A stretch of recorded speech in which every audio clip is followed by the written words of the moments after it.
Welcome to another edition of the Sports One. And we are back. We got the full crew in the house.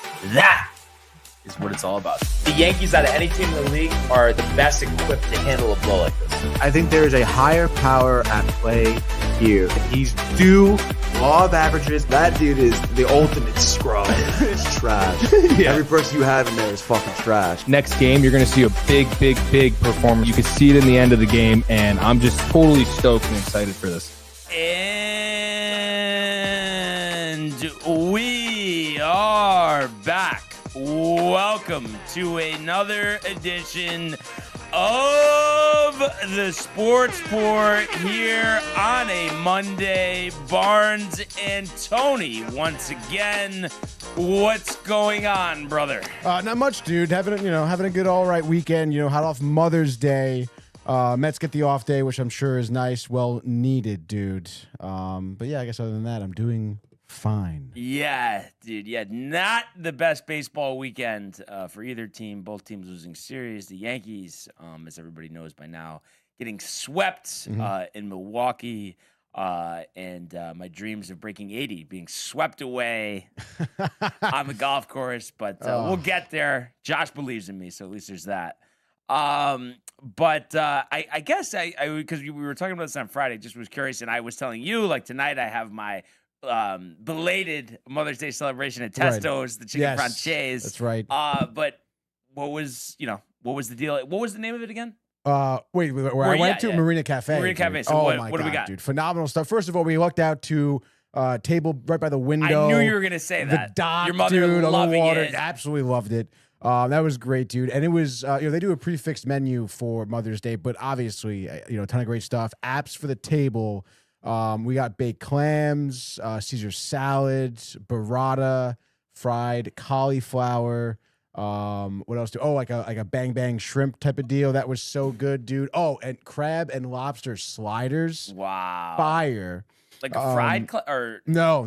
How were they prepared? I mean the sandwiches were cold. Yeah, so I guess they were about, cold. But okay, cold. crab yeah, dude, and really good. Crab and lobster. Yeah, crab and lobster. So it was like a cold roll, if you will. But I thought lobster, dude. No, I don't know, dude. This was really good. It was good. It was great on a potato Fresh, roll. Dude, water's right there, dude. It was so awesome. They caught it this morning. Like this smoky, like spicy sauce on it, dude. It was so good. Like a sriracha or no? No. It was more like a. You ever have like the Chipotle Tabasco almost? Yes. Yeah, almost like that, dude. Okay. And then for dinner, my mother and I kind of like we each ordered something and we kind of like shared sort of deal. So she got the Sunday sauce and rigatoni, dude. Wow. So that was like, short rib, meatball, sausage, obviously the red sauce with the rigatoni. So good. Little regatta in there as well. And then I got this, dude, it was a double cut bone in. I know you don't like pork loin with this cornbread stuffing and mashed potatoes, like this gravy. Oh my God, dude. It was literally so freaking good. And then we got a, spam. Of course, the realtor. Could be, dude. Could be. And then chocolate lava cake for dessert with an affogato. How was the affogato? Oh my God, everything. I haven't had affogato too much. It's great. I especially when you want coffee with a little extra, ice cream, espresso. Yeah. You can't go wrong. Is it usually with that, a very dude. like minute amount, like on the smaller side? No. I mean, it was a full like coffee cup. Wait, what's? Oh, wait. So it's in a cup of coffee, the affogato? No, it's just straight espresso. Okay. Over vanilla ice cream, or I guess whatever ice cream you get. But there's like a scoop of ice cream in the espresso cup. Yeah, it's like a float. Okay, no, I just don't know. Yeah. So it's basically like a root beer float with espresso. Basically, exactly. Okay. Maybe this isn't. I mean, they just called me back again. This guy. I mean, hopefully it's not uncuffed. I don't know. Josh thinks I can't handle talking to him. Patchogue, New York. Max? Could it be Max? I don't know, dude. I mean, if you're listening and calling again, I guess I'll pick up this time. It could be Max. It could be Max. I'm trying to think though. Where's Patchogue though? Because he lives like is that Long Island? He lives in Long Island. He lives by like Montauk. Is that where Patchogue is? That's pretty deep out there. I don't know specifically. I guess we can look it up here.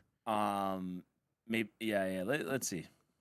Patchogue, Long Island. Oh, you know what I should look in the DCH chat just to make sure. Just to make sure, dude. But like I said, if you're listening, I mean, calling again, I'll pick up this time. I thought, didn't recognize the number, dude. Wait, he left a voicemail though, or no? It said it went to voicemail. I don't think he said Morning Barnes 41 minutes ago in the chat. Oh, interesting. Yeah, I don't know. I mean, do you want me to call them? I feel like calling. All right, dude. Stand by. To go in the chat. Oh, interesting. Oh, sorry. That's the show. I have to show up. Oh, come on now. It's a good show.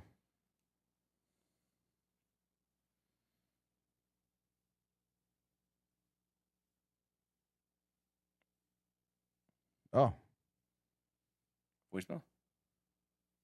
Or Bluetooth issue? Maybe Bluetooth issue? Hold on, stand by. Hello? Hey. Is this Max? Is this Max? Yeah, what's up? Oh, what's up, dude? Tony didn't want to talk to you, but I said call him back. Call him back. We got it on the Bluetooth? Well, no, let me try to put it back on the Bluetooth here. Yeah, dude. Standing by. I don't know why. It was literally just working with the show, dude. It's crazy.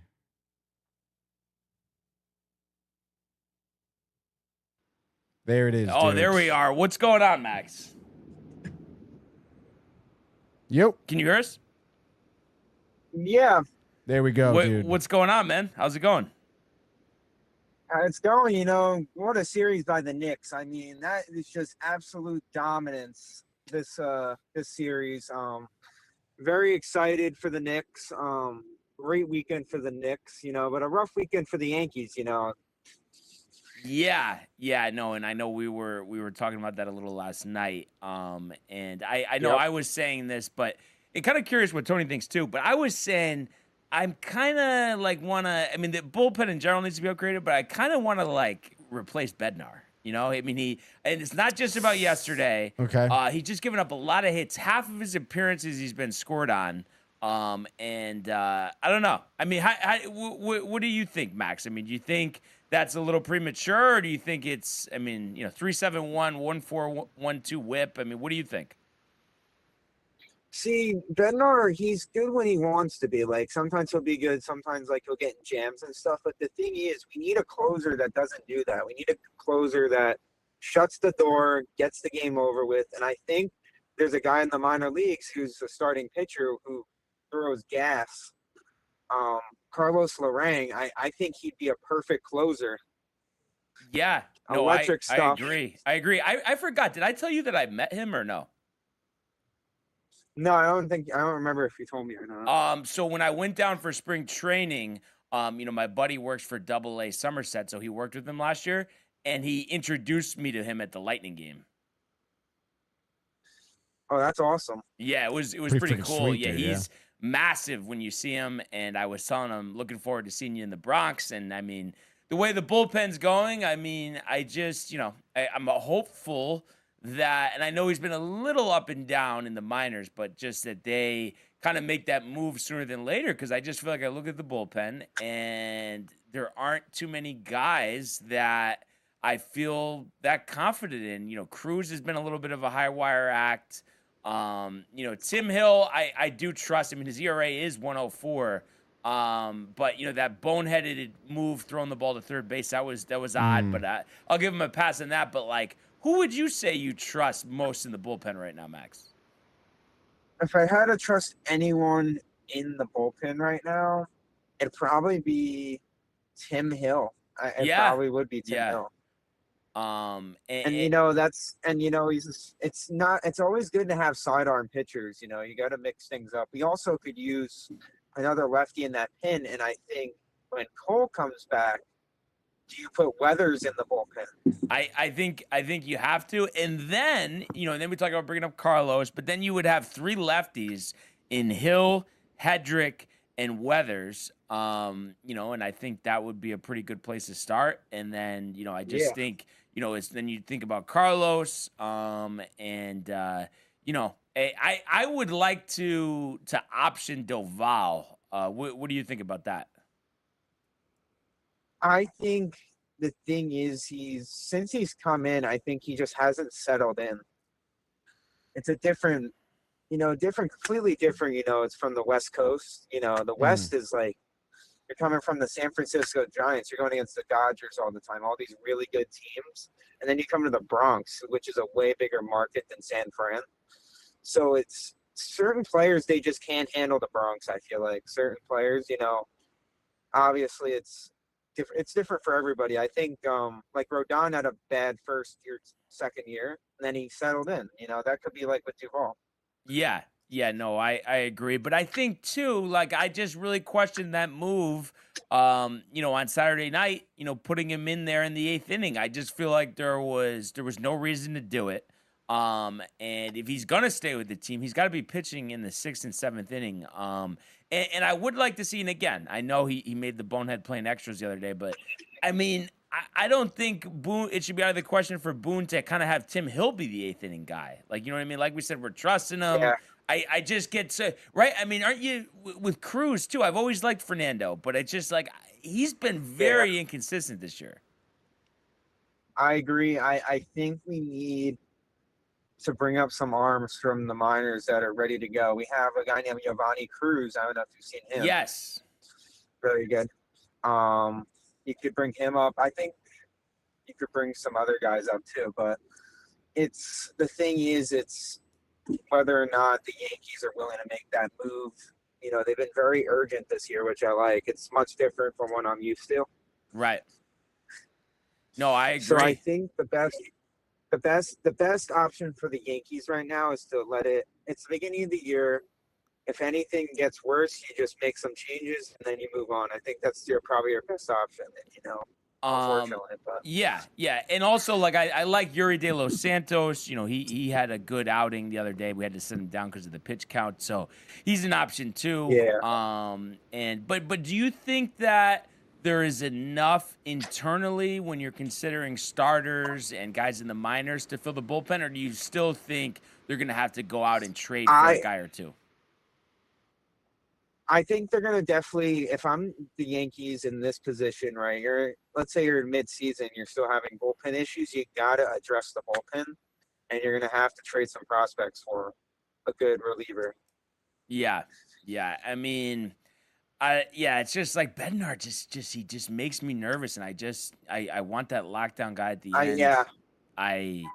And it's just like, but it is tough. Like, then you think about who's going to be available because, like, the Padres are right there with the Dodgers in the division. I mean, you wouldn't think they're going to trade Mason Miller. So it's just like the Phillies just traded for Durant, and they've been doing well recently. So, I mean, I don't think where he's going to be available, right? I mean, I guess they could fall off a cliff. But I think we got to look at the market and see who's on there. But it's not going to be as good as last year. You could have got the Yankees could have got either one of those guys, So that. And I think you could have had your lockdown guy and Mason Miller on the Yankees. Yeah. That would have been awesome. But you would have to give up Lombard, all these other guys, Yeah, that's the conundrum. But I think Durant or Miller would have been the guy. But I guess I don't know. Tony? Did the Phillies do good this weekend or? No, I do not know.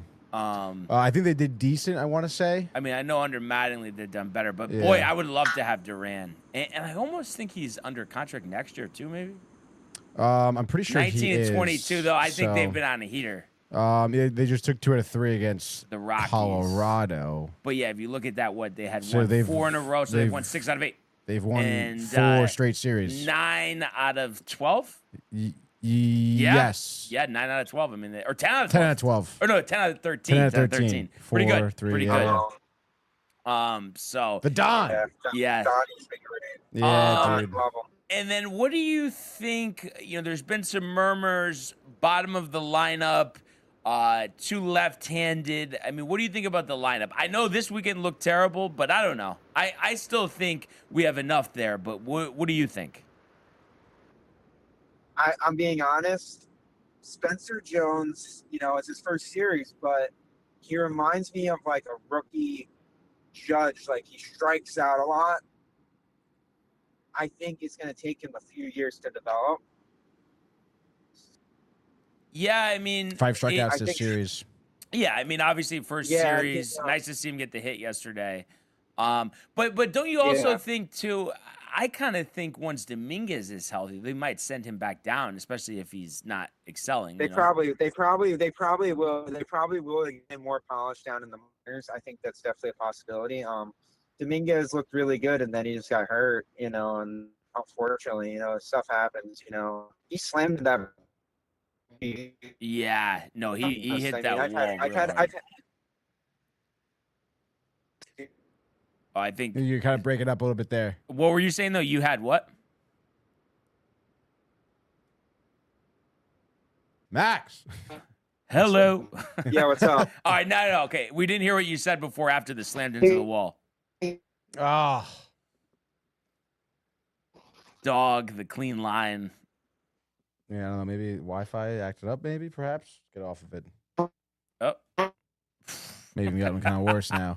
I'm guessing it's his end.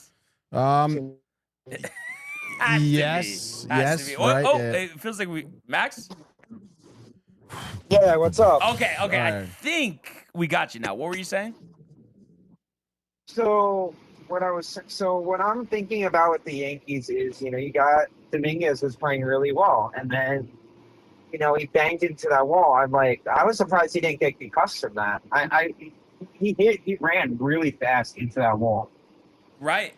No, I mean that was heavy duty, and it was a shame that happened. The circumstances, because I feel like we weren't really planning on playing him in the outfield too much, and of course, like the first inning that he's in the game that happens, like that was just terrible luck. And I would think too, AC joint sprain. I mean, we're talking probably not till the end of next month for him coming back. No. Yeah, probably. That shoulder injuries take time. Yeah. So we'll have to see what happens there. And then obviously, we're gonna get Stanton back at some point, so that'll help us from the right side. But I don't know. Yeah, I'm not really. I think my number one concern is the offense. I think the starting pitching is gonna be tremendous. Not the offense, but the bullpen. I think the starting pitching is gonna be tremendous. I think the offense, despite this series, I think is gonna be better. And I think the thing too is everybody freaks out. Like, oh, here we go. They can't hit good pitching, this and that. I mean, we did just tag Jacob deGrom for 6 runs. So I just think it's just like we have to keep in mind everybody struggles against good pitching. And truth be told, if our bullpen did their job, we take 2 out of 3, and we're not having this conversation. Yep, that's true. And also, some small defensive mistakes that could be fixed. Right. For sure. Right. And also, I think, what do you think of Jazz? I'm kind of over it, but right or no? Is he hurt? Not that I've heard, but it's just like, and I know the locker room likes him. So I mean, from what I could tell, it seems like he's a good class guy, but I just don't know. Is he, you know what I mean? That winning player? I have to say I question that. I know Ernie doesn't want to hear that. But I question it, right, Max? I mean, I don't know. I'm not a big fan, to be honest with you. Yeah. I'm really not a big fan of this. He's very inconsistent. He's not an average hitter in the bigs right now. It's a problem. I think you should have never got rid of Gleyber Torres. I'm sorry to say it, but Gleyber Torres at least will hit 250, 260, play some decent defense at second.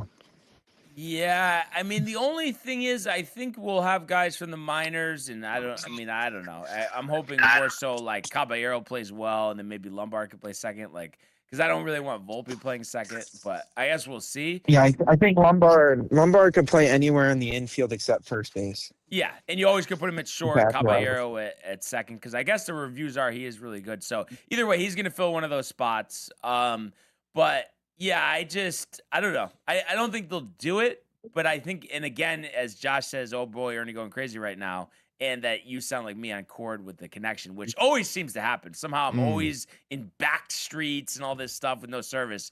But I think the smart move would be to trade Jazz before the deadline. I know they won't do it, but I think that would be a great move. They won't do it, but they did have calls on him. Oh, they did? Yeah, they did have calls on him in the offseason. Definitely possible. Yeah, from the San Francisco Giants and some other teams. Oh, okay, yeah, probably before Arise. Yep, it was before Rise came in. They called and asked about Jazz. And it's funny too. Ernie says, "Motherfuckers just so unloyal. It's crazy." LOL. But I don't know. I want some outside perspective here. What do you think, Tony? I mean, let me just say On this Jazz. first. Yeah, let me just say this first. So my thing is like, yes, we've seen the Jazz. Like, oh, he's on fire. He's hitting home runs and stuff. But I just feel like he just is not a consistent player. His head's not always in the game. He goes through prolonged slumps, and we're trying to break a 17-year title drought. So to me, that's a liability. I don't care if he made an all-star team and was in the home run derby. Is that not a liability? No, I mean, I completely agree. He's on my fantasy team this year. He's been very, very lackluster. And in terms of, his attitude, I mean, I never really liked his attitude when he was with Miami. It's always like he's tight. He's tight. Exactly, He's always tight. Exactly, dude. Yeah. So I don't know, man. I think it may be time. I don't know why Ernie is kind of feeling good about him, but Zach Wilson, perhaps, dude. Right? Perhaps it could be leaning in that direction, dude. And the one thing I will agree with Ernie though, he says we'd rather Glaber who doesn't hustle. And I wouldn't want Glaber, but I just like bring up George Lombard right now. I'd rather live with what George Lombard that's what you would gotta do. Also, good news from Somerset. Garrett called a really good rehab start. 5 innings, 4 hits, 2 earned runs, and 8 strikeouts. I saw that. And they're saying 1 or 2 more starts, and then we're good, right? Yep, and he's going to be back. And also, Jazz did hit a double yesterday, but the thing is, man, he's just a tough watch. And Rodon touched 98. Yeah. Yeah, I think Rodon will be fine. I mean, you know what I mean? You're not going to throw 6 shutout innings, or most of the time anyway, your first start back of the year. Your first start back of the year and you're throwing 98 is a good start. I think that's a great start. Yeah. But yeah, I feel like Jazz, it's just, the thing I don't like is it feels like a lot of bark and not enough bite. I mean, he hasn't been good in the playoffs. I was there for game 4 against Toronto when he booted that double play ball. I feel like he is kind of like, sedated out in the field, which doesn't help as well. So I just think those are the things. But I know the guys like him, so that's why I'm just kind of trying to be realistic and know we're probably going to be stuck with him. So hopefully, he performs well. But I do think there's a 0% chance he gets an extension. Yeah, there's no chance that guy gets an extension. Yeah. So, we'll see. And now, are you concerned? Because the narrative is, I think it's 1-7 against winning teams, and I know like Mariners 1-8. They said 1-8 or 1-8. I mean, I know the Mariners will be over 500 at the end of the year, and I forgot who else. But just are you concerned about that at all, Max, or no? See, the thing is, what really matters is the playoffs, right? It's when it comes to the bright lights in the playoffs, that's what matters more, I think. But it is a little worried. It could be definitely a little bit worried about it there because we play good against bad teams and then we can't play good against good teams. So you got to beat the good teams to win it all. You got to beat the good teams. You can't just not beat them. Like the Brewers, right? We had so many opportunities to win those games. Yeah. And we just couldn't do it. Yeah.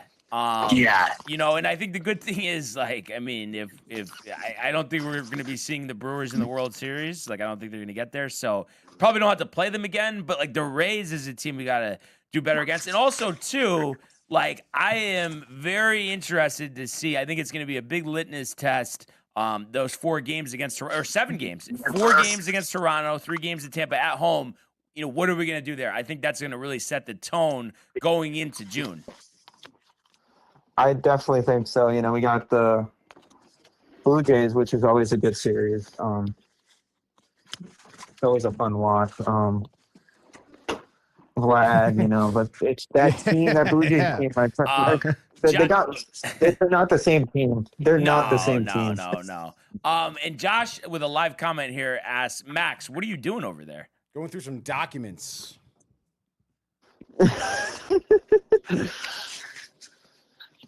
Knowing this guy, he's probably texting some girls because every day I hear, this girl, that girl. That guy is just an absolute slayer out there. Wow, dude, playing the field. All right, dude. Oh shit, that's funny. It's in the waters right now, but I'm focusing on. I graduate on the 22nd, so that's gonna be fun. That's awesome. That's awesome, and I guess Ace might be at the graduation party. We were talking about that yesterday. Is on that Discord. right, dude? Yeah. Wow. Yeah. But yeah, that's awesome, Max. But yeah, I mean, it's Baltimore right now, and then the Mets. So even though people will say even if we do great against both of them, it's like the whole thing. Oh, they're bad teams, but I don't care. Let's just get back to the winning ways. And I think I've always said, Max, like even though you're supposed to beat these teams, I always think no matter how good or bad an opponent is, it gives you confidence when you do well. Exactly. When you beat good teams, let's say like the Dodgers, the Padres, or really good, well-rounded team, definitely builds confidence throughout the season. Yeah, exactly. So I think let's just start there, and see what happens. And one more thing here, Max, before you go. You mentioned the Knicks at the top. I know you're pumped. Now, what is your confidence level? Let's just hypothetically assume, even though it's a 2-1 series over there, so anything could happen, but that it is Detroit. On a scale of 1 to 10, how confident are you that the Knicks can beat the Pistons? See, I'm 50-50 with it right now because we struggle with the Pistons this year. Yeah. So the Pistons are a very, very well coached team, but the Knicks do have JD Bickerstaff's number. And he is the Pistons coach? Yeah, and the thing is, he also was the Cavs coach, and when he was the Cavs coach, the Knicks, we beat him. And also last year, I think we beat them last year. But that was talking about the hair of your chinny chin, as Al Michaels once said, as he lost a couple racks on the Bucks against the Rams. Tony remembers that one. Oh yeah. Right though. Yeah, I mean that was close. That was close. But I think the Knicks could win in 6 or 7 games. It's going to be a great series if we play the Pistons, and I think this is the best chance the Knicks have of winning in a long time, and it's got to happen now. It can't just happen next year or the year after because I think the East is only going to get stronger. Yeah. I mean, I think they were fortunate the Celtics just didn't have it this year. So this is the opportunity. Yeah, and I think Detroit will present a lot tougher task if it is them. Because I think their opponents. That's the one thing. I think it's perfectly understandable. To be excited, but I think they did kind of luck out with the opponents the first 2 rounds, no? Yeah, they definitely had 2 easier series than a lot of other teams did. But the thing is, you got to build that confidence now, and you keep going on a heater. The Knicks have 7 wins in a row in the playoffs. Is that a franchise record or tied a franchise record? Yep. They beat it, right? It is a franchise record. Yeah. So I mean that's big. That's big. Huge. So we'll see what happens, and OG while they're waiting for that series to finish can heal up. I think he'll be healed up and ready to go. It's just the more rest, the better for him. Yeah, if that series goes 7, that'll be tremendous. I think if OG plays this game, it could go to 6. I really do. The Knicks defense, the offense is playing really well. You're passing the ball, not isoing all the time. Yeah. No, absolutely. And the bench scored 30 or 40 points yesterday. It was crazy. Yeah, no, that was nuts. I mean, just these blowout wins, it's unbelievable. So, yeah, we'll have to see what happens. And in the meantime, just hoping for a sweep in Baltimore, get the good times rolling again and confidence. Absolutely. So we'll see what happens. But, Max, we appreciate you calling in, and let's definitely talk soon. Talk soon, guys. Have a good one. All right, you too, Max. Peace. Thanks. There we go, dude. Very polished caller, Max. Yeah, love that, dude. Do you know where he's graduating from? I didn't ask. Oh, man. Hofstra. No. Long Island, LIU. No. I hope he's listening. Josh might know. He told me, but I'm not sure. But it is by where he lives. It is Long Island? Yeah, it's Long Island, yeah. Okay. So I think he lives near Stony Brook. It's not. Oh, here he goes, Farmingdale. There we go. Farmingdale. So that's exciting stuff. He's been grinding. It's crazy. This dude has been grinding out papers, and Donna, I guess the gummies started early with Stony Brook. But he's been grinding out papers, watching the Yankees, watching the Knicks, and then he's talking to 10 girls at one time. I mean, that's a juggling act, Tony, if I've ever seen one. Yeah, I guess maybe the prospects at Farmingdale pretty good, right? Yeah. And he's saying 1,000-word paper here, 1,000-word paper there. I'm like, man, do I not miss that stuff? No, thank you for Anthony that. Brander. Oh, I didn't know Chief. I thought his spot was taken today. Yeah, I thought his spot was taken. I mean, Max came in. It was great, dude. Yeah. All right, Chief. Where'd you go to college? Chief's on thin ice. Late call. He's got someone competing with him. I don't know. Farmingdale? Yeah. Listen. Yeah. No. Went to Ocean County Community College. All right, there we go, dude. OCCC. But listen, I just said in the chat, I had to take the baby to the doctor. Like, you know what I mean? Like, got to take care of the baby boy. Of You course. know what's interesting? I always think about this with parents, and obviously you're the person to ask, Chief. And I don't know if you've noticed this, Tony, but I feel like there's like a 50-50 split between calling, Austin, like his name, and then the baby. Do you notice that? Like when people are talking about like their kids, I'm saying, Yeah, I when feel they're like more younger. often than not, it's the baby, I guess, right? Interesting how they do that. I don't know. Is that, have you You ever know, thought about you know, that? you know what? It's funny that you say it like that because, like, I honestly, I think it's just a matter of like what the context of the situation is. Mm-hmm. So, like, for instance, like, oh, like, hey, I got Austin watching the Yankee game with me, like, or hey, I had to take the baby to the doctor. You know what I mean? Like, I think it's just a matter of the context of it. Yes. But like, now that you just said that, I'm probably going to be much more aware of it. And because you know what the crazy thing is, I actually don't ever call him Austin. So like, it's the only time I really do is like if I'm speaking to somebody, like, but for the most part, like when I talk to him, like I call him Boo Boo all the time. That's his name. Like, We call him what? what? We call him Boo Boo. Oh, Boo Boo. Oh, Boo Boo. Boo-boo. Okay, yeah, no, I couldn't hear Yeah. that. No, I just kind of noticed that. But yeah, obviously was a terrible weekend for the Yankees, but I mean, I don't think it's panic meter because overall they've been playing some great baseball. But I mean, I was saying this, and I know, like Brandon was very defensive in the chat about this, but Bednar, I don't know, man. I just think that's something we should reconsider as our closer. What do you think about that? I mean, like, this is one of the main reasons why I wanted to make sure I call in because, like, yesterday's chat, like, had me a little tight. You know what I mean? Like, because it's like, I don't understand the concept of fucking, like, I guess, like, hitting the panic button, you know what I'm saying? Like, Right. and getting worried. And that includes with Bednar. You know what I'm saying? Like, I'm like, in all fairness, like, last night, not a safe situation. You know what I mean? Like, yeah, it's high leverage, don't get me wrong, but, like, it's not a safe situation. You know what I mean? Like, so it's just like, is it the end of the world if he fucking, you know what I'm saying? Like, if he loses that game, like, no, it's not. Like we're going to lose games. It's like, you know what I mean? Like, it sucks that, like, you know what I mean? Like, we lost back-to-back games, like, one in extra innings and another in the bottom of the ninth and losing by 1 run. Like, obviously you want to win those close games, but I mean, like, it's just, shit happens. You know what I mean? Like, we're what 17 and 19. You know what I'm saying? Like, and then you take you lose 2 out of 3. Like, I mean, okay, whatever. You know what I mean? Like, it's just I don't really see the concept and the understanding of that. Like, we have to be worried about things, and it's the same thing with Bednar. Like, I mean, the guy's a good closer. I don't know that he's as good as Brandon was trying to make him out. Like, he's not top 5. Get out of here. He's like trying to say he's like second best baseball player. Not even close, dude. It's not even close. He's not even an it's just like when you were. Not. Yeah, like you were saying, like that he was batting 300, and I said they're batting 269. But like, that I wasn't just saying changed. that to say. Yeah, like, well, that's what my point was. Is like I wasn't trying to say it like as if like that's good, like that's bad. Right. Like, you know what I mean? Like, you don't want your closer having a 269 batting average against. Yeah. Like, you know what I mean? Like, you probably want a 169. That's probably more like where you need to be. Even if it was 220, dominant closer. Yeah, even if it was 220, but 269, that's a hit machine. Yeah, I mean, like, bro, like that's the above average. Like, I believe the average nowadays is like 240, 250.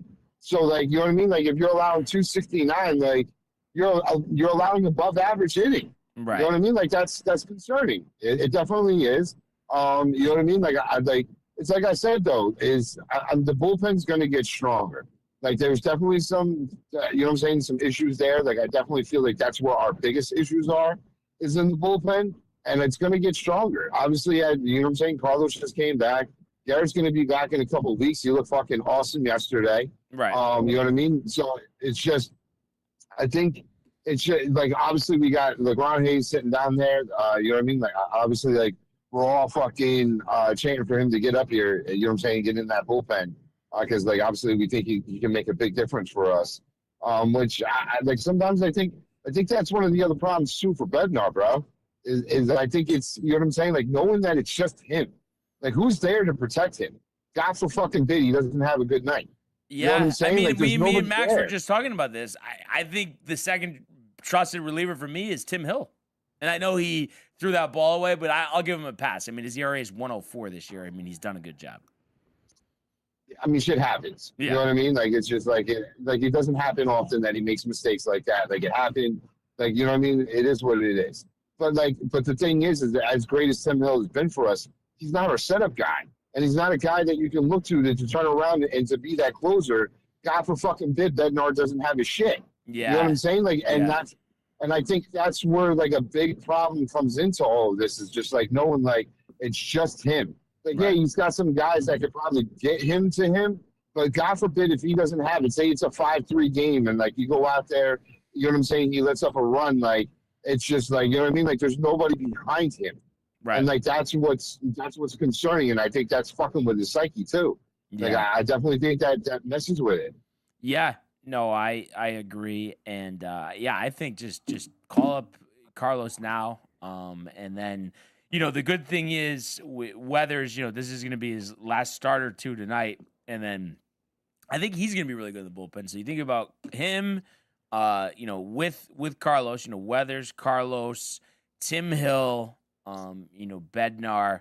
I mean, I think that strengthens the bullpen, and then I don't know. Duvall, he seems pretty rough to me. And then maybe Fernando's better in a lesser role, but I was hopeful at the start of the season that that he would be our setup guy, but I don't think so, right? I mean, I don't like his command this year, right? No, it definitely doesn't seem like he's got his stuff. I'm not really sure what's going on with him. I was hopeful too, like that. I thought he was going to be our setup guy, which was going to be awesome. Like, it was going to be nice to be able to finally have that lockdown 10 at the back end. And I think, like, if Cruz was pitching a lot better, I think Bednar would be pitching better. Yeah. You know what I'm saying? Like, it's just, I think it's all, like, it's just a bad domino. And, like, that's why we need to get Carlos up there. Because I think having him in front of Bednar or knowing that there's always a possibility that we could have him on the backside, God forbid, if we needed to. You know what I'm saying? Like, it's I think it'd make all the difference. Because, I mean, like, in all honesty, like, we have starting pitching that can go 7-8 innings, you know what I'm saying, like, on any given night. So, I mean, like, sometimes it might just go from the starting pitcher to Bednar. But, you know what I'm saying? Like, again, like, if he doesn't have it, like, you know what I mean? Like, who's going to come in to replace him? Who I forgot to mention, who's actually been great is Hedrick. He has. Hedrick has been phenomenal. Yeah. But I think he's phenomenal in the role that he plays. You know what I'm saying? Like, I don't think we can fuck with him and put him back there, you know what I'm saying, to try to have him being that setup guy because, like, he might succeed, but he might not. You know what I mean? Like, do you really want to fuck with what's working with him right now? Like, you know what I mean? Yeah. No, I think he could be our 7th inning guy. You bring up Carlos, he's our 8th inning guy, and maybe eventually he closes, depending on how well he does. But I would say just bring him up now, get him comfortable with the big leagues. I just think it would make us so much better. It's interesting. We got these 2 series here against under 500 teams, the Orioles and the Mets before we do, even though the Blue Jays are under 500 as well. And then, the Rays. So, some important series coming up after these 2. But I think it's just one game at a time. And I know people will say, oh, what good is it? If we beat the Orioles down like we usually do. But I think you gotta play who's on the schedule. And I just think for morale, it would be big to really impose our will against them this series. I agree 100%. Like, that's why, like, I know Cullen was saying something about that, about like the winning records against, you know what I'm saying, winning teams. And it's just like, well, they've only played 2 winning teams. And whose fault is that? That's not theirs. Right. They don't make the fucking schedule. Right. You know what I'm saying? Like, you can only play the teams that you got to play. Like, and the thing is like, they're not just beating these bad teams. Like, they're putting belt to ass. Yeah. You know what I'm saying? So I think it's just a matter of, like a series, like these 2 series that are coming up, I think are fantastic. You know what I'm saying? Because like you put us back into that, you know what I'm saying? Like that another 17 and 19 type of thing. You know what I'm saying? Like because you boost up that confidence and the morale. You know what I'm saying? And it's all systems go. So like it's nice. It's just nice little tune-up games for us before we get to these important two that follow. Yeah. Yeah, no, I agree. And you know what else? I'm trying to think. You weren't on Discord last night when we were talking about who we would want starting a do or die playoff game, or no? No, I was not. Okay. And I actually want to ask Tony this question too. So the big debate was, and I want to go to Tony first. Big debate, Max Fried or Cam Schlittler? Oh. Do or die, game 7. Max Fried. Snap call. Chief. Max Fried. Okay. Because we were, I'm What trying were to think, you I think we were 3-2 Cam. Josh was big on Max Fried, and I'm trying to think who, I know Tommy wanted Cam. I said Cam just because the only thing, Chief, is like, yes, the Red Sox start was fine, but the Blue Jays start was atrocious. And his track record with the Braves, I think his ERA is around 5. And I'm not to disparage him. Like, I think he's still great, but I don't know how you could look at Cam and what he's done since we called him up and not see that he's our best pitcher, and he might be the best pitcher in the whole American League. Listen, I'm not trying to take anything away from Cam. It's just, it's a really big moment. Now, I'll tell you this, all systems are on, like all hands are on deck at that point. So, like, Max Fried starts, Cam Schlittler was fucking ready to go, God forbid. Keep going. See playoff. No, my bad. I was just showing Tony. But yeah, by the way, Max Fried, and again, you know, it's a small sample size, but a 5.31 ERA career in the playoffs. 22 games starts, yeah. I understand, but like this is what I was trying to say though, is that like Max Fried gets the ball to start, but if shit starts to go awry, inning 1, inning 2, Cam Schlittler's right there to come in. You know what I'm saying? Like so, like I think that's nice, but I'll tell you this, like no disrespect to Cam nor Max Fried. If I'm game 7 do or die, it's Garrett Cole, baby. Like you know what I'm saying? Like I want my workhorse out there, the guy that I know that's got the fire in his belly. Like, you know what I mean? Like, the guy that's got something to fucking prove. That's the dude I want out there. I could, you know what I'm saying? Because, like, I don't know, like. I could live with that. No, I could live with Cole, but to me, I don't see how it could be Max over Cam. Any second thoughts there, Tony, after looking at those numbers? No, honestly. I guess my reasoning is, and I don't know if you guys can at least see this. My whole reasoning is just we see Cam every time he pitches. He's throwing 100 miles an hour. And I feel like he just always is like just striking a lot of guys out. So I feel like he, out of all these guys, has the best chance where the opponent's going to have one hit through 6 innings, something like that. And that's why I feel like he's not susceptible to a blow up. And that's why I feel the most comfortable with him.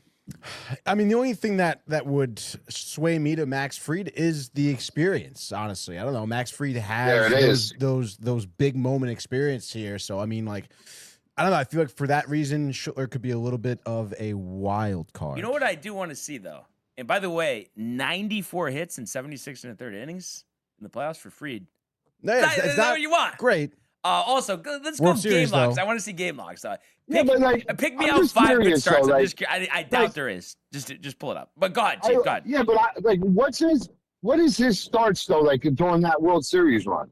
Well, we're going to pull it up right now. We're going to pull it up right now on Stamp. If you want to do specific. Oh, here we go. Because, That like, was his first one right that's- there. Yeah. No, here you go. Here you go, Chief. Game 2, 5 innings, 7 hits, 6 runs, 6 strikeouts. Okay. But then he came back. Game 6. Picks game 6, 6 shutout innings, 6 strikeouts. That's what I'm saying, dog. You know what I mean? Like that's. I mean, because in all honesty, hold on. Like seriously though, think about it. Right? You're talking about game 6. Now, what did that series? Was that game 6? Was that the game the game clinching for the series as well too? Like you know what I mean? Because they talk about big moment of big moments. At WS. Like you know what I mean? Like click on that, I think. Yeah, that was the clincher. Yeah. Yes. But also, let's go that's back what I'm to that talking game about, log, bro. Game clinching. You know what I'm saying? Like he's out on the mound, 6 innings of shut down fucking ball, baby. Like, and that's something that like you just and like if you did it once, bro, you have it, bro. Like you just do. And he obviously proves that over and over again with the way he pitches. I think Tony's seeing this. very few other ones that were great. Boston's start last year in the wild card was good. Yes. Right? Other than that, though, a lot of clunkers, no? Yeah, no, it seems to be every other almost. Yeah. You know? Which isn't great. But again, I mean, you do have something to lean on. But also, I guess my thing is, for the most part, and I know it wasn't the World Series, but it's just like if Kim has had 2 playoff starts and one of them was better than anything Max Friday's ever done, I don't know. I just feel like, what else do I need to know? Yeah, I mean, I hear what you're saying. Like, I definitely don't disagree with you. Like, and say like if I'll tell you this, if they were to fucking turn around and if they were to give the ball to Cam, like I wouldn't be fucking calling for anybody's You'd feel job great. because No, of and it. you'd feel great. You wouldn't be worried at all. Yeah, like I wouldn't be upset about it in any way, shape, or form. Like if you're telling me you're giving the ball to Rondon, like it's just like, like you know what I mean? Like maybe then I got some worries. Yeah. But I mean, like with Cam though, I mean, listen, the guy has been absolutely lights out since he's been in the league. There's not a lot of bad things to say about the guy if you can even say anything. Right. So it's like, I mean, like you obviously just want him to continue down the path that he's been. And I mean, like so far so good with him. Like, and like, it's like I said, bro, like if you were to give it to him, I don't think anybody could argue with you about it because like, especially if he continues to pitch the way he did, because like right now, like, it's like you said, I mean, what's he have? Like a 1.5 ERA or some Leads shit the like majors, that? I think 135, I believe. 135. That's what I'm saying. Like, so that's crazy at his age. You know what I'm saying? Like a 1.35 ERA. Like, and it's just like this is only the beginning of what's to come. Like one would assume because like he pitched like this last year. He pitched like this during the playoffs last year, and so far he's been pitching like this again. Like, and it's like you said, like I feel like he's almost a better version of Mizorowski. Like, you know what I mean? Like he doesn't throw the 103 that Miz does, but like. Is you know what I'm saying? Like he just that fastball is just so live and just moves so much that it's so hard to fucking hit. And I think it bodes well for him. Yeah, and I have to say, I mean, that was tough. And that was my first time actually watching The Miz, Tony. I don't know, you've seen a start or two against the Mets, Yeah. but like, is it just me or was he not pitching like that great, especially last year? And then all of a sudden this year, it's like he's throwing 104, and it's like, how do you hit it? I feel like he had some bright spots last year. But I think it wasn't everybody bitching that he got added to the All-Star team, and at that point he had like a 4 ERA, and it only had pitched, and I don't know, there was some controversy. It wasn't that he had a 436. the guy. I think well, I don't think he had a 436 at the All-Star First break. half. Go splits last year, first half. All right, splits last year, first half, dude. Splits 2025. First, second half. Yeah, well, it's because I think because my point was I think everybody was clamoring about it because like he only had like 4 starts. I think going that's into what the it was. All-Star Okay, break. no, and then I think it was 5 starts. 5, 3, 6 after. But my yeah. thing is, after watching him, Chief, and I'm sure you felt the same thing. I don't understand how that guy ever gets lit up. You know what I mean? It's like I don't know. How do you hit 104? Who hits 104 besides Crazy. Devers off Chapman? Right? I mean, that's the only time I remember that happening. Yeah. I mean, like, listen, is that there's you're I guess like these guys nowadays, like especially like you think about people like Belly. Belly has a really fast swing. Right. So like I think it's just like a matter of like just catching up to it. Like they're fucking professional hitters. And I mean like 104 is fast as fuck, don't get me wrong. You know what I mean? Like but like I think they're just so used to like the way that these guys pitch nowadays. Like everybody throws 100, it seems like. So it's just like, you know what I mean? Like, and not saying that 104 to 100, like there's not a difference because there is, but it's just, you know what I mean? Like, I just feel like these guys are able to do it. They just need to catch up. It's like I said, though, it's like that first go round, it's going to be rough. Like, you know what I mean? Because like, you're not caught up to it yet.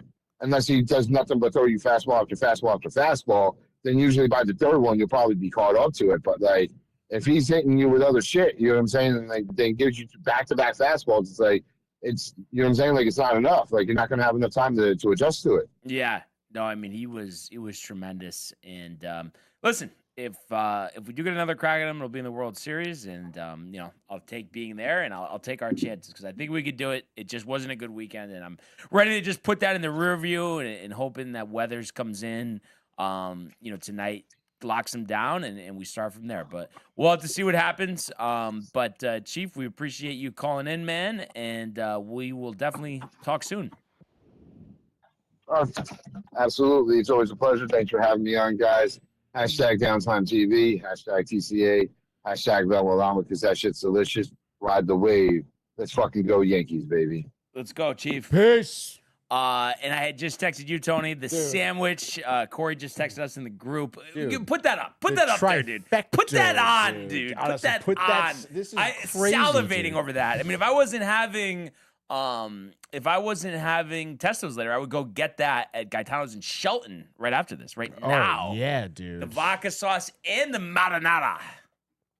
And the pesto, dude, right? The pesto. My God, dude, the trifecta, dude. The triple threat, the triple play, whatever you want to call that.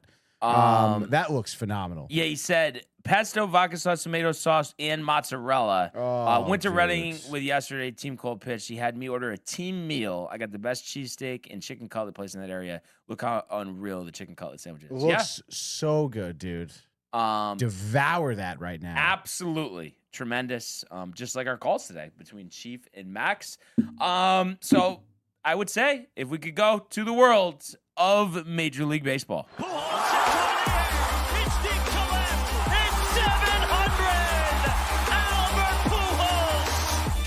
What a play! Stop it! Yep. And Alonso cracks one of the Mets win the ball game! Out of sight! And it works at 100 miles an hour. 14 strikeout. Drove deep to left field. There it goes! See ya! All right. So today's MLB segment is brought to you by Velvet Llama, premium canned cocktails crafted by NYC bartenders with a playful spirit. Enjoy their award-winning espresso martini with Italian espresso and chocolate notes, the crisp mezcal mule with Nigerian ginger, or the spicy margarita with organic agave and jalapeno. These ready-to-drink treats are made with the finest ingredients. Grab yours at velvetlama.com and ride the smooth wave with Velvet Llama. And obviously, as we already talked about, no smooth wave in Milwaukee. Nope. Yankees get swept, walked off the last 2 days, and were shut out against The Miz on Friday. So tough, especially these last 2 days. You feel like you really had a chance to win, and I don't know. I know obviously you're not keyed into these games, Tony, but did you see the Tim Hill situation? No, I did not. So basically, extra innings, 1 out, runners on first and second, sacrifice bunt. Okay, all he has to do is field it, go to first, 2 outs. Instead, throws it to third, hits Rengifo, I think, in the shoulder. Oh, no. A full-on dart. McMahon wasn't even covering, but since it hit him, it didn't go in the outfield. But then they ended up walking off with a sac fly, never pitch. And it's just like even if he was covering, he might have been safe anyway. Yeah, and it's just like he wasn't even very odd because Tim Hill is always very reliable. I just was very surprised by that. I don't know. Did you hear about that at all? No, didn't see it, didn't hear about it. But I mean, that is like, any fundamental little league coach is going to tell you to pick that ball up, throw to first. Yeah, and that wasn't even the worst part of that game, and I had mentioned it too. But Cam, 6 innings, 2 hits, no runs or walks, 6 strikeouts. Hedrick comes in, gives up a home run, all right, but you're still leading. And then he pitches into the 8th, 1 out in the 8th, nobody on. They go to Duvall, and he gives up a run. And it just kills the game, goes to extras, and then the Hill situation happens. But Fernando Cruz also had gotten to, he had also given up a hit and a walk, and didn't have his best control. So it's just it was just tough. And then yesterday, you weren't really hitting that well, and you felt like you should against Henderson. And then Bednar hangs the curveball to Bryce Terang, and you get swept, and it just, marred what was, a solid start by Reitan. He got a little trouble there. 5 walks, did him in, but the bullpen had done a good job up to that point. Hill came back in and did his job, got the double play. But yeah, Bednar, and that batting average against is up to 271. You struck out 10 times, and, you left 6 on base, only had 3 runners in scoring position the entire game. So you think about that. You struck out 10 times on on Sunday, and then on, let's see, how come this is not showing? Oh, okay, I didn't go to box score.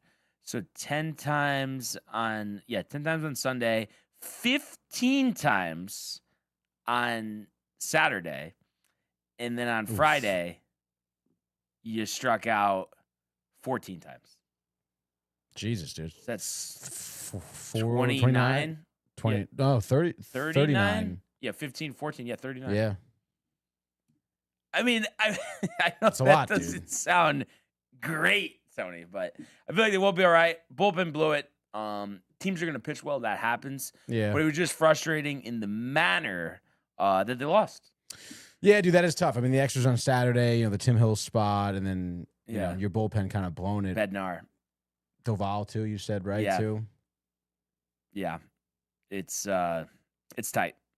So still 26-15. Rays did win yesterday, so you're half game back.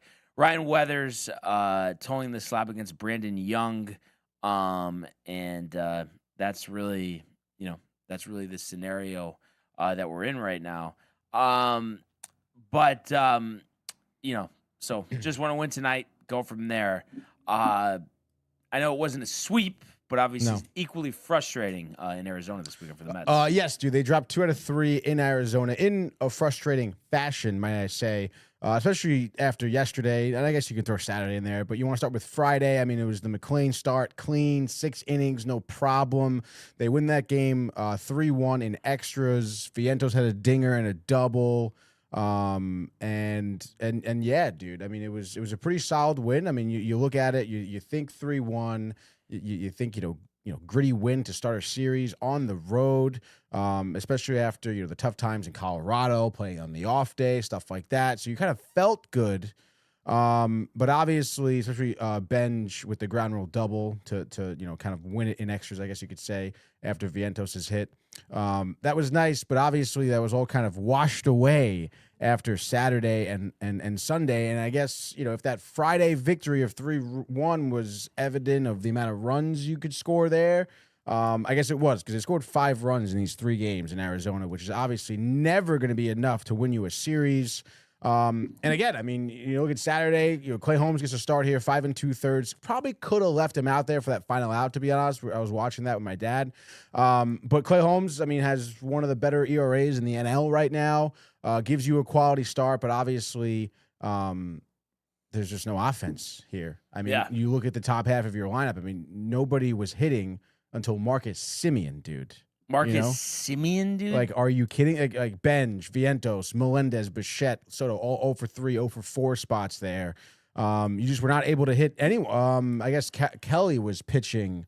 That's right, dude. Kelly, I think he pitched 8 1/3 innings. Yeah. Or something like that. Or maybe I'm thinking 7 innings. Or 7 innings. 1 run. 7 innings, 1 run. It was that's right, dude. The hoodie. Oh my God, he was like, honestly, looking like Max Scherzer, honestly, talking to his manager, like, put me back out there, like the eyes, literally, dude, looking crazy. And then it was, so I guess you could just bottle that up to a tough loss, lack of offense. Kelly was pitching well. You move to Sunday here. Rodriguez, longest start of his career, 8 1/3, 1 earned run, 3 walks. 4 Ks off of 4 hits, dude. And again, another instance here where the Mets just were not able to get any offense going. 4 hits as a team yesterday. 3 errors, Brian. 1 error came from Peterson, I believe, like in the 5th or something. Just threw it away to first. It was like a bunt down the third base line, picked it up, threw it away to first. I don't know what was going on there. But then there was 2 errors, I believe, in the 5th by Andy Ibanez, dude, who was starting at third base yesterday. Hey, Andy. And we're talking like routine plays. Yeah. Like a hard hit ball to third base. He throws it, pulls Vientos off the bag. That happened twice. So like what would have been outs extends the inning. Peterson didn't have any earned runs because of that, Right. Because of those errors. So kind of tough there. Brazoban started the game too. He had no location. 1 inning, 3 walks, 2 earned runs, threw 30 pitches. I don't know what was going on there. And I know he's been trashed anyway, but I think this whole like song and dance with Peterson, the bull, I think they should just start him at this point. Honestly, they really should. Yeah. And honestly, they probably shouldn't really though, because like. What I'm trying to think though, And what, Tong is getting lit up like a Christmas tree? But even that would still, I don't know, right? It honestly may be better at this point. And again, I mean, Ibanez too here. It's like, what is Mendoza thinking? Yeah. Why are you starting Ibanez at third base? Yeah. Like, there's no reason for that. Like, Brett Beatty was fine, came in a pinch hit. Like, you think he almost wants to get let go? Like, he's just sick of it? Maybe he's as surprised as I am as to why he's not fired yet, right? Yeah. So you end up losing this game 5-1, absolutely abysmal. And you lose the series there. Day off today, on to Detroit at home. Pollock, I think Detroit has something like 15 injured players on their roster right now. Just like not playing well. Kind of tough scenario for them. So hopefully the Mets could, win that series. Murmurs of a Peralta deal to the Cubs, too. That's been out there. Yeah, that's right, dude. That has been out there. Yeah. And he's starting, I believe, game tomorrow. So. I mean, honestly, I guess, like, I'm sure you still want to, like, go for it. But they are really out of it by the deadline. Smartest thing they could ever do would be trading Peralta because you're going to get a good return for Peralta. You would. And I wouldn't be surprised, too, if maybe he goes somewhere else and ends up being better. But it's just because you still could re-sign him if you want. I know they're probably going to go hard after Skubal anyway. And maybe he comes on the discount, too, with these bodies. His injuries here. But so we'll see. But nothing good, though. Mike Walsh, Rob for the Knicks. Good to hear from him. And hopefully we're all about the Yankees tonight. That's for sure. How did we do with the picks? I did pretty well. Yeah. Oh, wait. So we're back to that? No, I think we are back to that. I went 1-5, and you went 4-2. I went 5-1. You went 1-5. There we go. So now I'm buried in the standings. I mean, well under 500. No. Because we were doing well up until then. I'm 73, 63-1, and you're 69, 66-2. Oh, okay. So still over 500. And is it my pick or your pick? I'm trying to think now, dude. I think it's your pick, I believe. All right. Well, let's strike up the music and do a Monday edition of the MLB Frenzy. And we go to Camden Yards, Baltimore, Maryland. The Yankees, -163. The Orioles, +135. Weathers versus Young. Weathers has been good, 2-2 with a 3.03. And Brandon Young for the Orioles, 3-1, 4.35. Totals 8.5. And obviously we talked about the Yankees, who were hot and then lost the last 3 games to the Brewers. The Orioles just lost 2 out of 3 to the A's. You look at it this season, the Yankees have won all the games, sweeping 4 games at Yankee Stadium. So they have called Camden Yards Yankee Stadium South, and we're hoping that continues tonight. So I'm going to say Ryan Weathers sets the tone. He knows he's probably going to the bullpen anyway, but he's going to go 6 strong, 8 strikeouts, scatters a couple hits, maybe 1 earned run. And the Yankees offense early, often. Judge another first inning home run. I'm going to say Jazz gets in the mix. Why not as well? All the stuff we've been talking about him. And give Spencer Jones his first career home run. Utah Street, the warehouse, Shades of Junior at, the 97 Derby. But at the end of the day, I think the Yankees with a resounding bounce-back victory, 9-4. Give me the Yankees in the over. All right, next game here. I guess we're going to go to Cleveland. Guardians taking on the Angels, Brian. Joey Cantillo, okay, or Cantillo, depending on how you want to pronounce it. He's towing the slab there for Cleveland. 3.43 ERA, 2-1 here. Had a pretty solid start against Kansas City his last time out. He's up against an undecided for LA here. Both teams have won 3 out of the last 5. Guardians sitting at 500, 21-21 here. They're -175 on the money line. Over under is a 7.5 here. And I don't know, man. I mean, I would say give me the Guardians here. I don't know who LA is putting out there, but I say Cantillo, quality start, 6 innings, 3 earned runs out of him.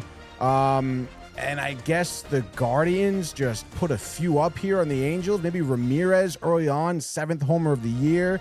Chase DeLauder leading the team with batting average at .299. He has himself a day and gets his 7th, dinger of the season. Fantasy there. Team will take that.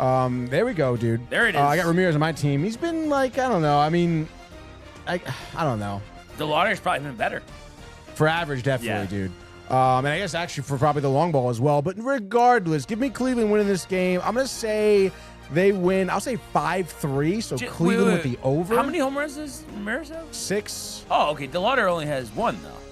No, he has 6. Oh, wow. I'm looking at the wrong triples. Wow, Yeah. wow. So there we go, dude. Anyway, Tony, I'm going to continue my run with the Rays here. Really? Take them in Toronto. A good pitching matchup of Rasmussen versus Gaussman. Maybe not a lot of runs to be had. All the injuries to the Blue Jays. The Rays kind of, win with their pitching. I think the Rays win this game, let's say 3-1, honestly. Both starters, 7 innings of 1-run ball, and maybe, Caminero with a go-ahead 2-run homer in the 8th, propelling the Rays to victory here. So let's go with the Rays in the under. Rays with the under. All right, I guess then we'll go to Dodger Stadium for my second game here. Dodgers-Giants, Battle of California. Roki Sasaki. Hammered 1-3, 5.97 ERA, dude. 33 hits off of 28 and 2/3 innings pitched, up against Trevor McDonald, getting his second major league start this year there for the Giants. 25-year-old, 1.29, 7 innings of 1-run ball against the Padres, I believe. Dodgers here at -194, over is 9.5. Kind of interesting that Vegas has the Dodgers heavy favorites, to be honest. But I will take the Dodgers. I will probably take the over, too, just knowing both these pitchers. I feel like McDonald, the lack of experience, may get popped. Dodgers due for a good offensive game after losing back-to-back games to the Braves 7-2. So I say Dodgers put up a 9 spot here on the Giants. They win this game 9-6, Dodgers over. All right, so we're going already, just like that, to our third and final game, and 2 to choose from here. What are we gonna do? I guess I am gonna go with the Mariners. Okay. In Houston, 4-2, 2.94, versus Lambert, 2-2, 2.42. But Houston's look terrible. They're 9 under. I think Kirby, complete game shutout. Josh Naylor, 3rd inning grand slam, only runs of the game. Mariners 4-0. Mariners under. Mariners under. That leaves me with the third and final of our final game of the night, actually. We're going to go to Globe Life Field here. Rangers D-backs. Nathan Eovaldi here, who's been lowering his ERA a little bit with these couple starts against the Yankees, it seems. 4.15 here with a 4-4 record, up against Michael Soroka, 4-2, 4.14. Soroka, a guy I've been high on this year. He's going to have a solid start, 6 1/3 innings pitched against the Steelers. Against the Pirates, 7 hits given up, 1 earned run. I believe that was a 1-0 loss. I think Skeens was pitching that game. So, I don't know, dude. Obviously, D-backs, the 2-game win streak here, hot off the Mets series. I say they keep the good times rolling. They beat the Rangers here. So why not, dude? Give me the D-backs, the plus 109 here. Over-under is a 7. I think both pitchers honestly throw gems. I know Vargas has been hot. He was batting well against the Mets. But I say Arenado. Okay, late in this game, after Eovaldi's out of the game, maybe 8th inning here. Arenado, 2-run blast, puts the D-backs up 4-1. Final score, Arizona in the under. And just like that, your MLB frenzy here on a Monday, and we could keep the music up and do yet another edition of the Immaculate Grid here. We're talking shortstops. And if you want to start, top left, Miguel Tejada, 2%. Miguel Tejada. Bang. There we go. I have your Rich Hill spot below him. There we go, Rich You Hill. were thinking it? Yeah, obviously, dude. Come on. Come on. Come on now, Right 2%. next to him, Rich Harden. 0.7, dude. And then Orioles shortstop, Jorge Mateo. Jorge Mateo. 3% for Mateo. All right, and then we got to do A's shortstop here. Marcus Semien? Could do Marcus Semien. Let me see what that looks like. 5%. 3%. All right, dude. Yeah. 3%, dude. All right, and then let's see. 30 steals and Rodriguez, shorts. Lindor. Hold on. Trey Turner. Caballero. Jose Caballero. Let me just make sure it's good, but I'm sure it is, Obviously. Let me just make sure. 1%, yes. Bang. All right, in Texas, I feel like we've had this, botched it. Texas 30 stolen bags. This has been a problem for us in the past. Did we do Soriano last time? But I almost think it's. Or was he a bust on that one? I feel like I remember you saying that. Oh, no, 9%. There we go, dude. 9%, dude. Padres. Tatis. Do you think one of the Alomars did it? Yeah, I could vet Robbie. Let's see. But I feel like, did he really? I don't know. I feel like maybe like a 20 spot or something. Right. 29 maybe. Alomar. Oh, Roberto, yeah? Yep. Let's go, dude. Oh. 1%, dude. All right, so we just need Texas and the Orioles. A Marisnik, something like that. Marisnik played for the Rangers. Oh, Chris Davis. I don't think he played for the Orioles, though. Chris Davis. Palmeiro was 32%. Chris Davis definitely did it. Anything in the comments, by the way? Oh, just the salutes from Walshy. Dude. There we go, Mike Walsh. Andriski, favorite star Pokemon Go, dude. You got one? You got one? Pikachu? What? Squirtle. John Wetland, actually. John Wetland. Let me just make sure on that. John Wetland. I'm trying to think any Mets. I mean, Nolan Ryan, no. Bobby Bonilla played for the Orioles. I know that. Kevin Pillar, maybe? He played for the Rangers. Bard. I guess I don't think Wetland Bard didn't play for the Orioles. I think I messed this up. Wait, who's the guy you said before that, though? Kevin Pillar. I feel like he definitely played for the Rangers. I don't know if he played for the Orioles. No, I think he did. Let me just make sure. Negative? No. Oh, I could see what Chris Davis is. I'm trying to think. I think definitely not Bonilla. I feel like Chris Davis might be okay. I know Mark DeRosa played for the Rangers. I don't think he played for the Orioles. Todd Zeile played for the Rangers. This is what the f going on? 11:35. 11:35. Okay, now we got it. You losing it, dude? No, it's the grid the number. Grid number. All right, let's see. Chris Davis. 8%, good enough. All right, let's do Chris Davis. 8% for a total of 31. And we are off to the gridiron. Josh B. Jets, go. Josh B with the Jets, and we could do Pryor. Let me just make sure he's good. Yeah, Terrell Pryor, 2%. It's for Jets, Browns. Pryor. Terrell. 2%. And then we could do 1,000 yards for the Browns, Jamal Lewis.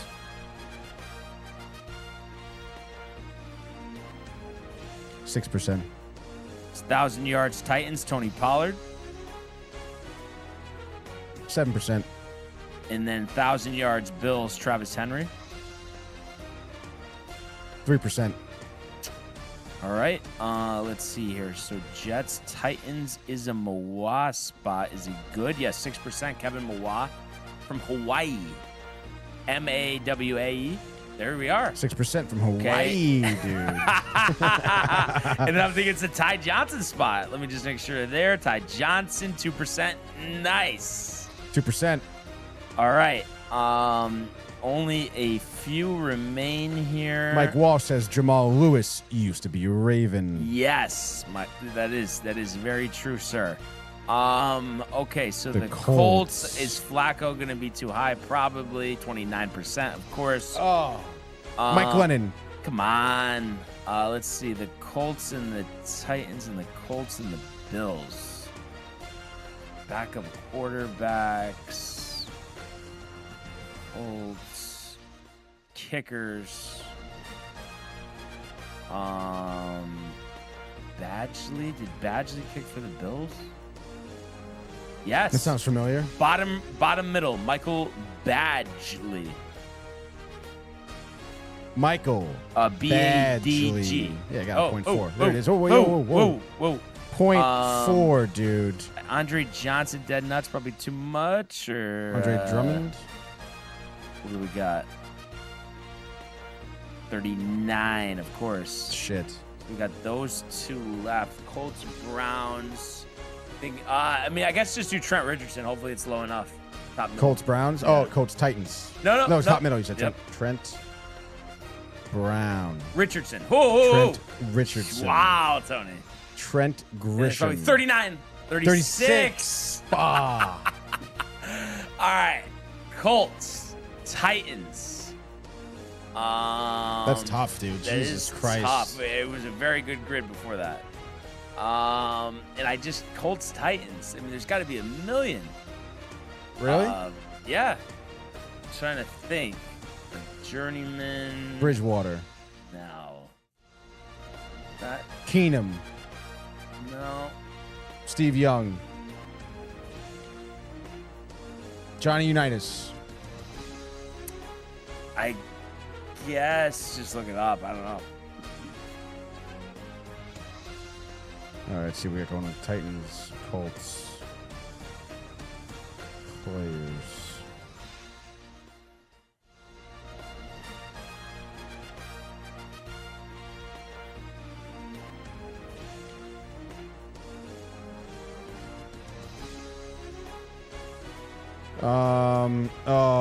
Quarterback here. All right. He was a quarterback, by the way. 6th round draft pick in 1998 to the Packers out of Boston College. Oh, you're talking about Matt Hasselbeck. Yes. He probably is. High? All right, we can try someone else if you want. Another guy, looks like I already have clicked on. Another quarterback. He was in the league from 88 to 04. Warren Moon? No, he was a 3rd round draft pick in 88 to the Colts out of Washington College. He is from Washington. He spent 2 years with the Colts, then went to Tampa in the 90s. 91 landed with Phoenix, it looks like. Yeah, the Cardinals from 91 to 93, with the Rams 94, Houston 95, 96, and he was with Atlanta, the Falcons, from 97 to 01. Chris Chandler. Yes. I knew because you said Falcons because I remember Chris Chandler started that Super Bowl against John Elway. It was actually the first Super Bowl I remember watching in 1998. Wow, dude. Why my fucking phone is freaking out right now. You freaking out, dude? I don't know what's going on. You dude. nervous? Let's just freaking tell you, dude. Are you nervous, dude? Chris Chandler. 3% at Dead Nuts. And then you take away the 36. It was a 30. It just. What are you gonna do though? What are you gonna do? You gotta move on. Go to the hardwood. That's what you gotta do. Hall of Famer, Pacers. Hall of Famer, Pacers. Let's see what we got here. So The Matrix. Come on, dude. Ridiculous, dude. All right. Let's see here. Dial it in. I guess his name was spelled.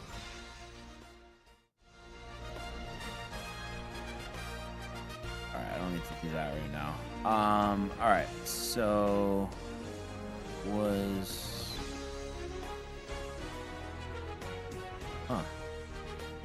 Heat Pacers. Danny Granger, Heat Pacers. Danny Granger, Heat.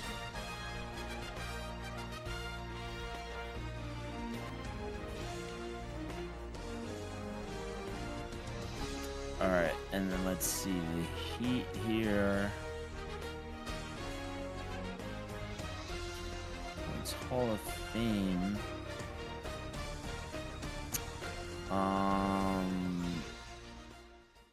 Think about somebody.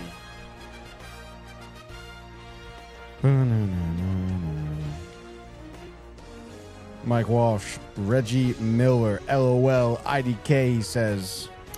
Come on. I mean, Reggie Miller, he's not wrong. He's not wrong, but is he right? Come on, dude. Oh, I think, let me see this. Jeez. I'm just trying to think about who did the Heat get kind of end of their career. Shaq. Yeah. And then no. I mean, this is just staggering, I guess you could say. Heat at the end of their career. I was just trying to think about somebody brought in. Points. Chris Bosh. Let's see. The 20,000 points Hall of Famer Oscar Robertson. There we go. Just get some names on the board here. And then let's go with Josh B's suggestion of. Oh no, let's not do that.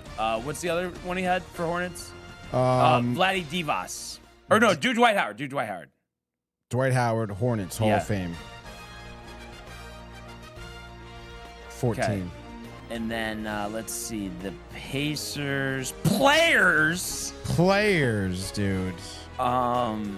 Heat Hornets 2. Is that. Who am I thinking of? Rozier, but that's going to be high. Terry Rozier? 29. The 20,000 for the Jazz. 20,000 for the Jazz is interesting. Hall of Famer for the Pacers. Chris Mullins. There we go, Josh.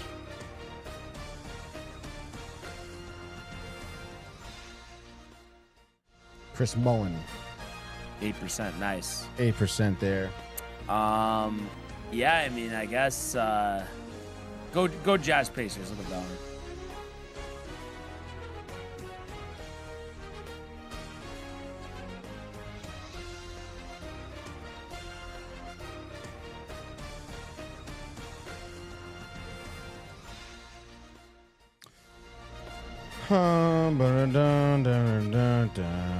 We're going center, okay? 15th overall pick in 2004 to the Boston Celtics out of high school. Al Jefferson. Al Jefferson, dude, for Jazz Pacers.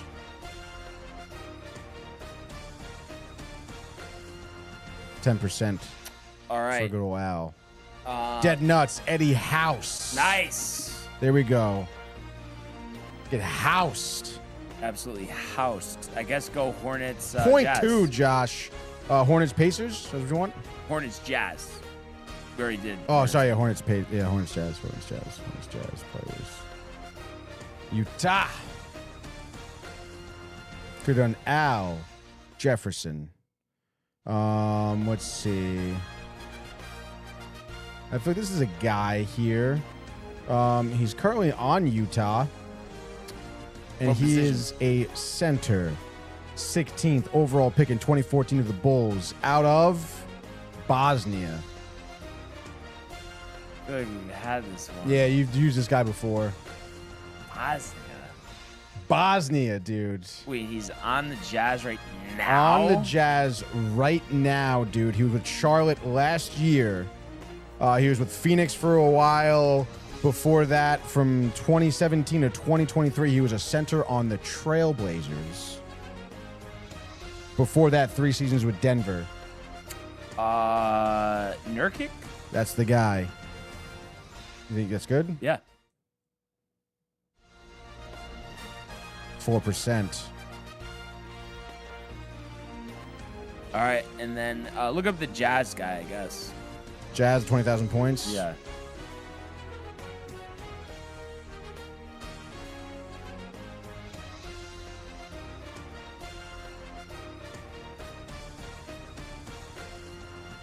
Oh, Joe Johnson. Joe Johnson, Utah. There you go, Josh. There you go.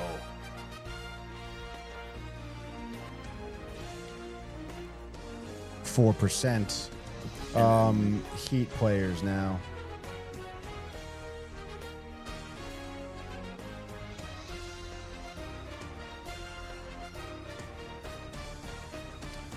Let's see, dude. That's no help there. Thanks a lot.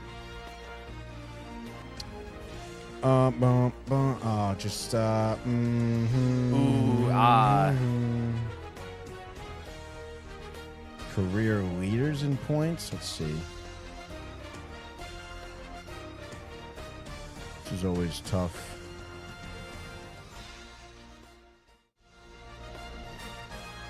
Oh, Gary Payton. That's a good one. I think I remember doing that one last time.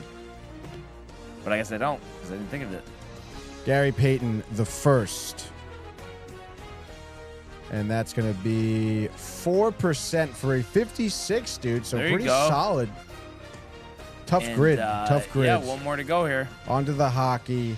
We're talking... The best one I got for you, dude. Evan Bouchot for the Oilers. Oilers, only one team? Whereas Lincoln's is 10, too, for Columbus. I don't know if you have something better, but... I'm trying to think. Obviously, Marchenko? Elvis, Kirill Marchenko. I don't know if he's been on another team, but that was just guys I was thinking I'm pretty sure you were right on that one. I'm trying to think. Obviously, Werenski would be high. Who's that other dude? It's not Brett Boone. What the fuck is his name? Boone. No. Boone Jenner. Boone Jenner. That's the guy. Brett Boone. Same 10% fucking and A. And Stutzel dude. is 18%. Obviously, we know Kachuk's going to be high. Kachuk's going to be high as hell. Stutzel only 18%. Pretty solid. But Duclair, by the way, is 3% for dead nuts. No, for one up. I don't know if you have someone for that too, but 3% is good. I mean, we can do Brassard. We can do Brassard down here. Yeah. 11%, and you want Anthony Duclair up here. Love that, dude. And I believe there is it Sean Pinto? No. Maybe SH? Just Pinto. Shane Pinto. There we go. 4% there. All right, so let's see here. Oilers. It's not Bavoulier. It's not a Carson Suzy. It's not Tony D'Angelo. It's not Corey Perry. No Evander Kane. Yep, no D'Angelo. No Michael Del Zotto spot. What goalies? Not Jack Campbell. Skinner. No. We'll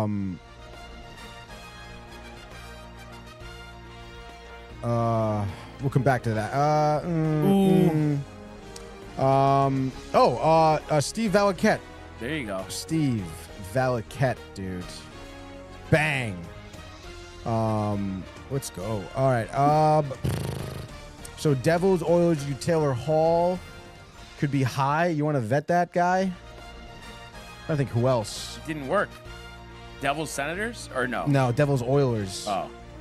Come on. 38. Oh.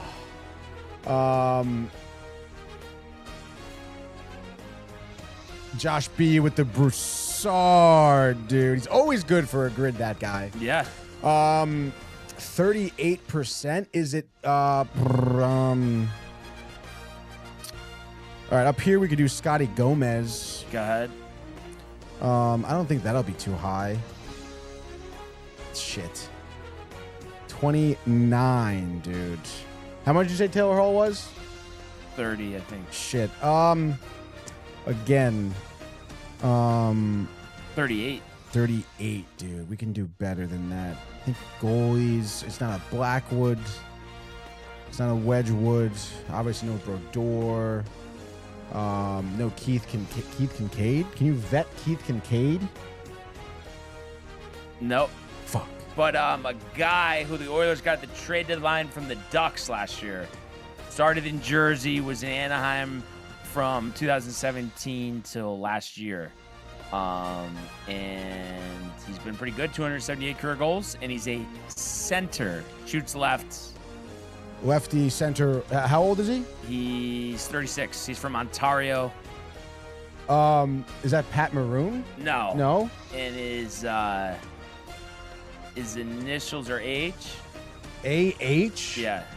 Andre. No. Not Andre, but Adrian. think of a popular A name. Anthony. Andrew. Andy. Missing one more.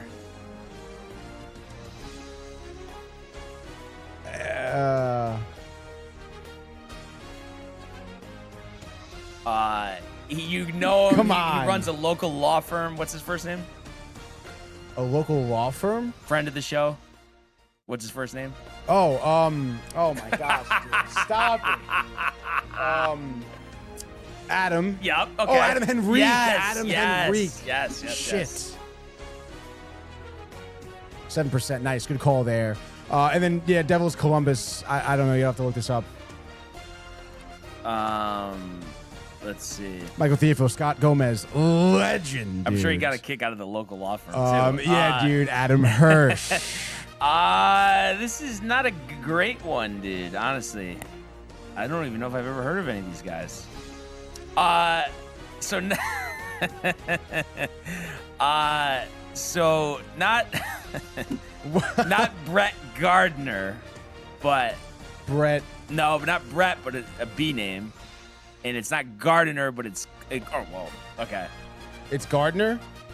Gardner? But it's spelled differently. Brian? Not Brian. Bobby. What's a common B name besides that? Besides Brian. BR. Brett. Bruce. Gardner. Bruce Gardner? Who the hell is that, dude? Let's see. 54 years old. I guess he wasn't anybody good, honestly. Right winger, center. But what was his percentage? Point something. There we go. 1%. Guardy. A Guardy party to end the grid. Oh, my gosh. Good walk-off here. Michael got a kick. And then Mike Walsh. What do you think he was saying to Aaron? Oh, maybe the names. The names. But yeah, honestly, great show. Yeah, Renton and Snedeker win. I wish I had more time to do it, but going to be late for the haircut. Haircut today. There we go. There we go. But PGA Championship week this week, so there's going to be a lot of coverage. Ara Monk. So excited for that. Newton Square, Pennsylvania. But congratulations to Snedeker. He hadn't won since 2018, 45 years old. Gets into the championship this week. That's a great story. And Retner, it was only his 15th career PGA start. So to win Quail Hollow, that's impressive. Yeah, so that being said, great show, great calls, great comments. We really appreciate everybody who tuned in and continues to comment, like, and subscribe. All the archives on the YouTube page, Tony, Michael, Renee, and Jay, and costume the merch at DowntimeTV.com. Well, everybody, enjoy the day, enjoy the games. Let's go Yankees, and we will see you mañana. Hey guys, Tony here from Downtime TV checking in. I want to thank all our fans out there who's been liking, subscribing, sharing our content. You guys are the best. You guys are our bloodline. You make us love what we do. Thanks again.